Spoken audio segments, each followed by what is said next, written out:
cast. Okay, at 6 p.m. we'll call the meeting to order to start with the pledge of allegiance. I pledge allegiance to the flag of the United States of America and to the republic for which it stands, one nation, under God, indivisible, with liberty and justice for all. Maureen, can we please have roll call? Trumbull. Here. Mrs. Lee. Here. Mrs. Head. Here. Mr. Davis. Here. Mrs. Royal. Here. Mr. Crane. Here. Mrs. Medina. Here. Thank you, Maureen. We'll start with the student representatives report. Drake, what do you have for us this month? Well, this week is Fire and Ice Week, so students are getting prepared, having Spirit Week, and yeah, it's going to be a lot of fun. There's going to be a choir concert on the 16th at 7, and the band concert on the 22nd at 7, so if everybody wants to go to those. The juniors will be taking the ACT and the work keys, I think on March 2nd. I'll have to participate in that. It's going to be a good time. The second trimester will be ending soon, so we're almost 2/3 of the way done. The boys swim team recently had conference and got third in the meet and second overall. And For you. And you did? oh, I was in the first place relay. I got in the second place relay. You broke a record that's like 30 years old. Yeah, that was a while ago. Virginia, I don't know if you ever mentioned that, did you? Yes. Yeah, I think, yeah. Okay. Yeah, so that was good. Congratulations. Thank you.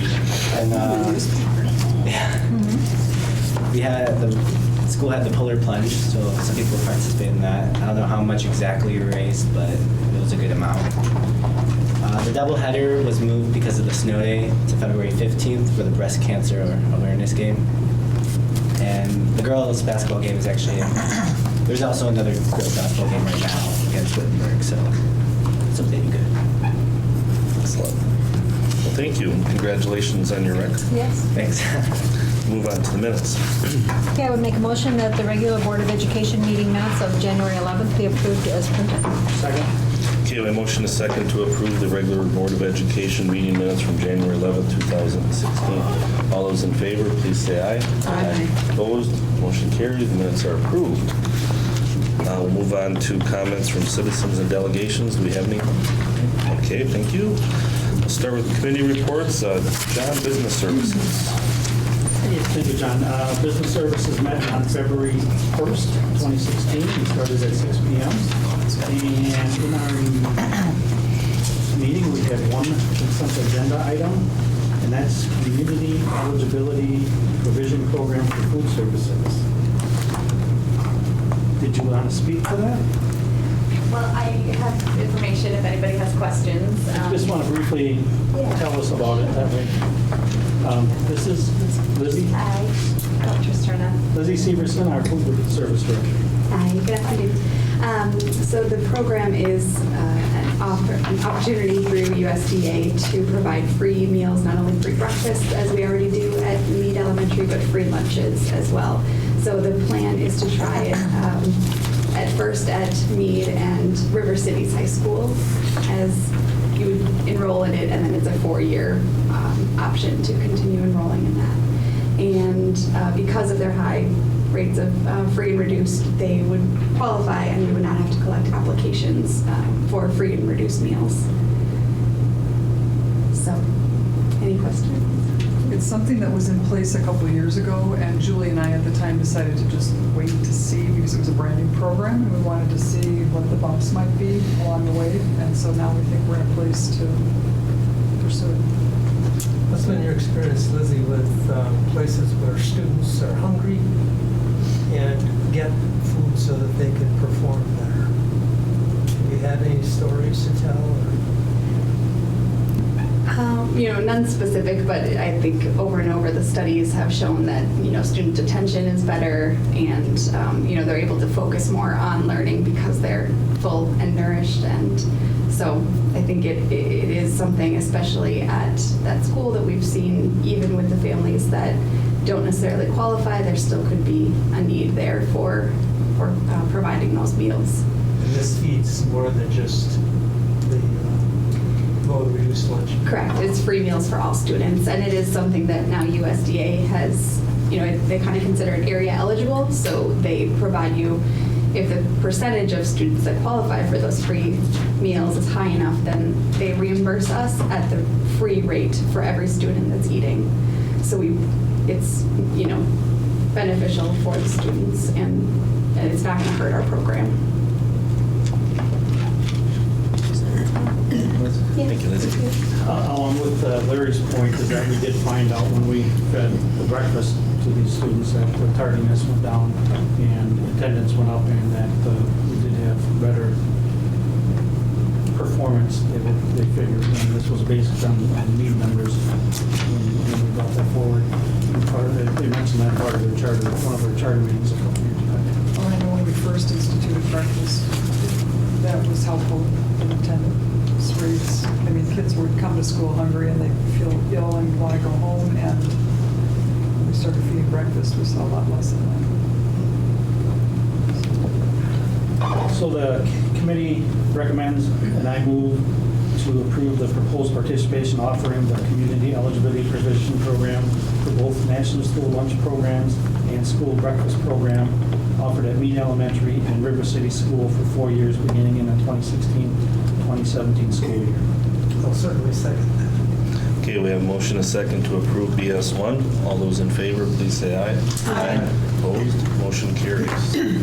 All right, the balance of our, we didn't have any updates and reports, and we did have, I'd like to move these minutes and the closed Business Services Committee closed meeting of February 1st. It started at 6:05 and ended at 6:39, and that meeting was to discuss information as far as regarding to the bus contract, upcoming bus contracts and negotiations with the transportation contractors.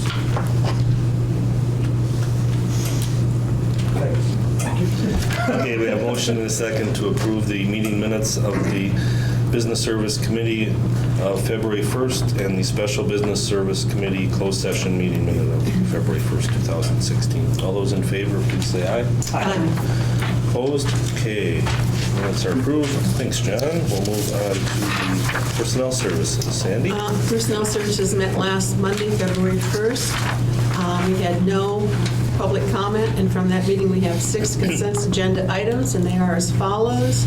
The committee recommends, and I move to approve the 1 support staff appointment and the 1 non-union, non-certified support staff. Secondly, the committee recommends, and I move to approve the 2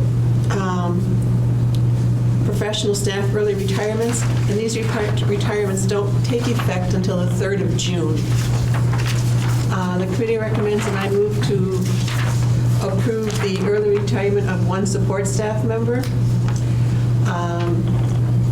Third, the committee recommends, and I move to approve the 1 support staff resignation. And then we had policies. The committee recommends, and I move to approve policy 443.2, student conduct at school buses for second reading. And basically, the only difference was it cited some different legal references. The committee recommends, and I move to table policy 443.2, rule bus conduct for second reading. We had some questions with that, and they're going to get clarified, I think, next month for us.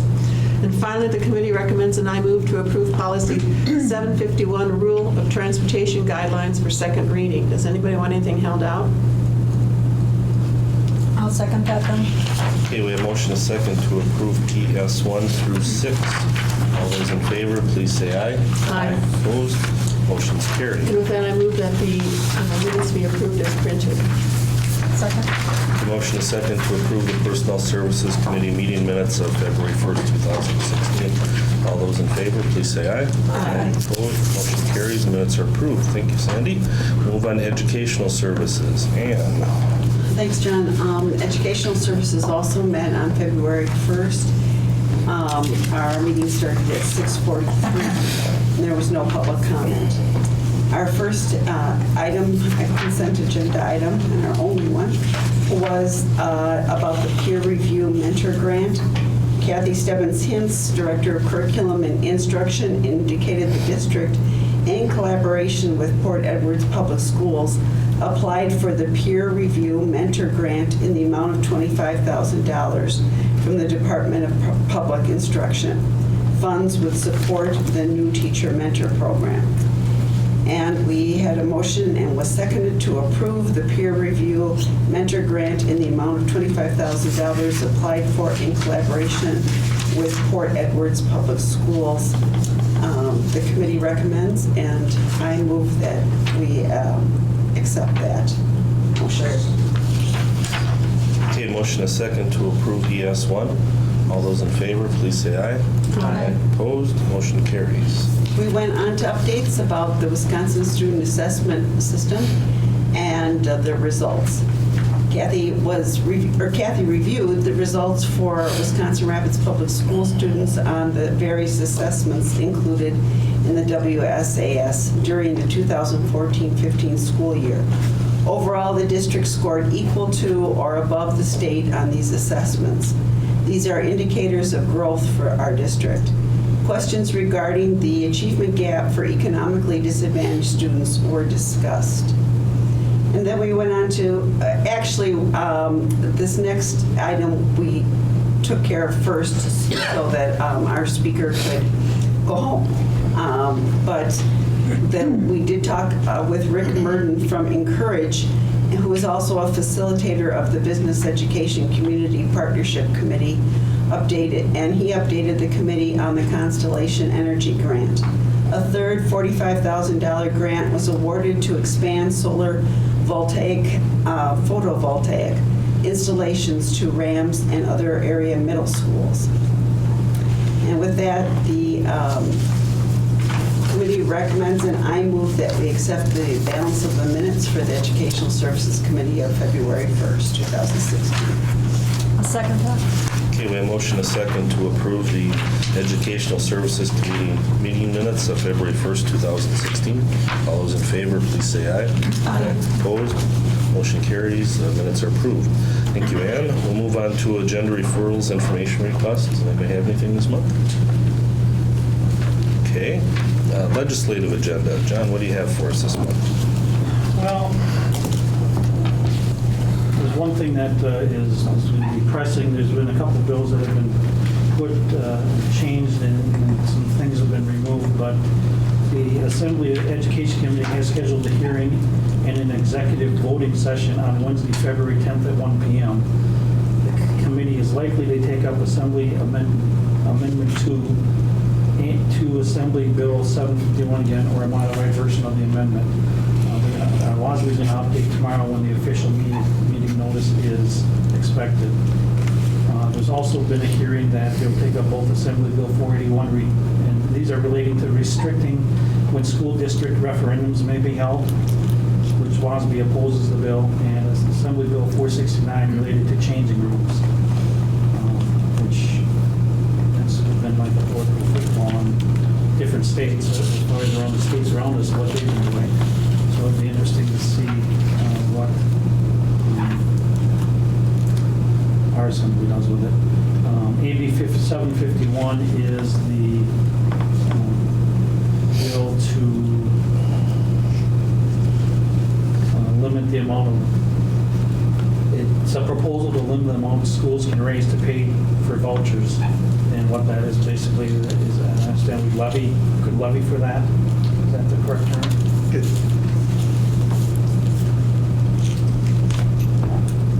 It would modify. It would modify the way we can include it in the formula for the revenue limit. And what it would do, instead of getting our money all in 1 year like it's happening this year, we get the money in the revenue limit over 3 years. So it would take 3 years to collect the money that is going to be paid out each year to the private schools. But my understanding is we cannot levy to make up any. No, there's no additional levy Right. to do that. It's just part of the revenue limit formula. And part of that bill, I think, is to make it so that we can levy for it. Schools that are really hurt by it are where they actually take the money out of the categorical aid, then they're really hurt because, for For example, if a district is not funded with state aid, but they get categorical aid, if they can't find it in their state aid, they'll take it out of categorical aid. So they're going to get, basically what I heard them say was, we're going to get the money from you one way or the other. In our case, they'll take it out of equalization aid, and then that's part of the revenue formula, and we'll work into that. So we're not going to be hit as bad as those other districts. We'll be hit because the amount that the states give us per pupil is not, what we have to pay to a voucher school is in excess of that by about $1,000 or so. And that amount will continue to go up that we have to pay out. So gradually, we're going to be cutting things here to pay for students to go elsewhere. But our governor has said he's going to be putting more money into public education, correct? That is only the tech college part of it. So the next part of it is, it says with money tight legislatively to try to prioritize spending plans. So earlier this week, Scott Walker suggested a $20 million cap on the cost of legislation set to cross his desk. So Assembly Speaker Robin Voss says he's comfortable with Governor Walker's spending limit and thinks it leaves room for other session goals. And then Joint Finance Committee co-chair John Nygren says he's on board with the suggested cap, but said it isn't a hard cap. If a pressing need arises, he also noted lawmakers could consider moving their own existing funds. Part of the problem we face right now, though, is they want to get this session wrapped up by the end of February, so they're throwing in these last-minute bills, and I was notified of the one on Friday, 5 minutes before it was supposed to go to a vote, and there was no public hearing session on it at all. And so that's part of the concern, is they're coming up with several things pretty quickly. And if somebody isn't there to push back, they're pushing it down. Is that the new definition of transparency in government? Seems to me I have heard more lately from districts, at least in the news, that they're getting involved a little more. Well, that's why the vote was postponed from last week and is pushed out to February 10th. I'll People cover contacted that. legislators. So the next part is this is the great more news. Statewide voucher expansion continues as new private schools register to participate. Last year we had 98 schools. This year 135 private and religious have registered to accept public dollars, which I still don't understand how that can happen. But, DPI also announced 19 private and religious schools registered to accept students through a C voucher program in Milwaukee schools. The proposal, Assembly Bill 2, is the proposal to limit the amount schools can raise to pay back vouchers. Talked about that. 751 is the bill that was moved because of the two surprise amendments that were put in like hours before it was supposed to be voted on, and that was pushed back mainly because WASB and other people had a lot of push against it. And right now, that's about it. But like Colleen said, they're trying to push anything and everything through. So who knows? On a daily basis, check the updates, and if there's something that you really want, just send an email. And don't send it blanket. Just send it from you or as you. And they look at those more than they do if, even if a school board would say, go on file and say we're against this. In the sessions that we've had, they said they look at the individual emails first before they look at changing it. What I've been noticing is so much of this is coming from Robin Voss. He seems to be literally in control of the Madison down there. I don't think it's all his. I think It's a lot of it. he's in Chipon because he's the gatekeeper. He's the one that talks He's an about it. instigator too of it. Well, it could be. Well, he's the chair of the Education Committee, so. But, yeah. So with that, that's all the wonderful news I have. One of these months, you're going to bring us some good news. Not sure when that's going to be. I think we need to get out to our public here in Wisconsin Rapids the exact amount of financial implications this is having for us. That, this is the money coming straight off the top, that we're getting this much for the state for the student, but we have to in turn send more to the voucher schools. I mean, it just has to be in black and white with the numbers. Just people aren't realizing it. This fall, we got a dollar amount, but we were never told how many students that incorporated, so we guessed. And that seems to be verified now, but we don't know who they are or where they're going. Well, but It's, And we won't know until the fall. but we know the amount that we lost. Well, this year we didn't, but next year we will. Well, next week, okay, then we need to keep that on for next year. But we need to hit that point, it needs to be clear that we get paid $5,800 a student? Well, this is about 6,000, state aid is about 6,000. 6,000, but voucher schools get 7,000. Right, right. So the difference comes off the tax levy. Yeah. But when you even look at that as a common sense taxpayer, why are we paying more for a voucher student when it should be the opposite? We should be getting 7,000 for our kids and giving them 6,000. That's the way it should be in a real common sense world. We don't live in a common sense world. All right, I guess with that, we can move on to the bills. Okay, I would make a motion that the receipts be noted as printed and the bills be paid as printed. Second. Okay, a motion and a second that the receipts be noted and the bills be paid as printed. We have roll call, please, Marie? Mrs. Medina? Yes. Mr. Krings? Yes. Mrs. Rayo? Yes. Mrs. Lee? Yes. Mr. Bevel? Yes. Mrs. Hess? Yes. Mr. Davis? Yes. Thank you, Maureen. We'll move on to new business. Possible action on employee appointments, resignations, retirement requests. Ryan, it looks like you have one for us. Yes, we do have one appointment recommendation. I handed a sheet out prior to the start of the meeting. The administration is recommending the hire of Jacob Hintz for a special education cross-categorical assignment at Meade Elementary School. This appointment would fill the vacancy that we had from Amanda Crooks that took place back in January. I would move appointment of Jacob Hitz and the described information on our sheet. Second. Okay, we have motion and second to approve the professional staff appointment of Jacob Hintz. All those in favor, please say aye. Aye. Opposed? Motion carries. And looking at the calendar, February 22nd is the All Bands concert at PAC. That's where the Friend of Education Award is presented at 7 p.m. We'll be having a board workshop on February 25th from 4 to 6 p.m.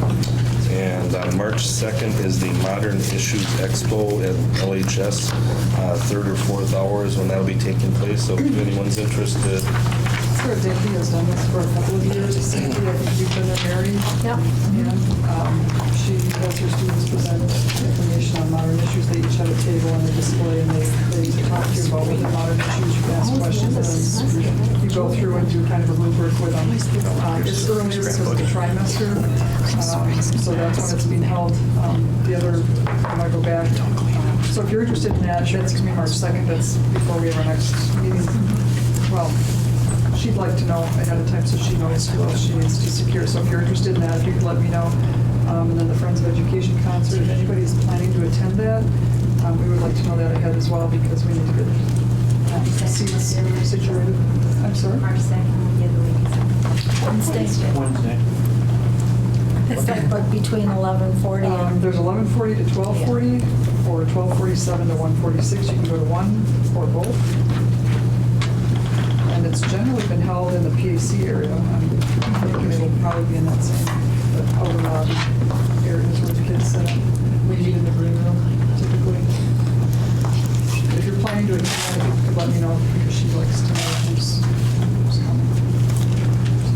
all right. Thank you for the information. And with that, we're adjourned.